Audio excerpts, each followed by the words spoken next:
Mindy from the Weekend Gardener, and today I have a gardening tip for you that is going to save you time when you're in your garden space. I don't know about you, but I have this planned schedule out and I have a certain amount of time during my week that I dedicate to my garden. I really don't have any extra time, so I want to make sure that I can maximize my time in the garden and not have to be going to and fro getting tools and measuring implements and fertilizer and etc. I like to take everything with me when I go to my garden.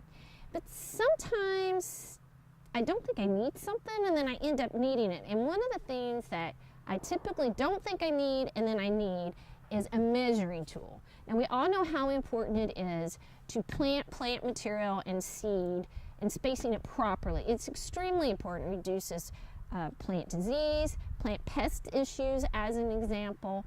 It increases your yield if you follow that spacing. But sometimes you just get to the garden and you're really wrapped up and you go, oh, you know what, I'm just going to eyeball it. Well, you don't have to eyeball it anymore. And this gardening tip is a great tip to do in the winter when you're really not doing much outside as far as gardening. Now, I have shovels, I have rakes, I have spades, I have all sorts of different gardening implements that I use in my garden, and I have measurements marked on the handle. And that way I can just simply lay that handle down and I can do the proper spacing of whatever I'm planting without having to stop what I'm doing, go to the garden shed, get my ruler or tape measure or whatever I'm going to use to measure. So it's pretty simple. I just have a wooden handle here.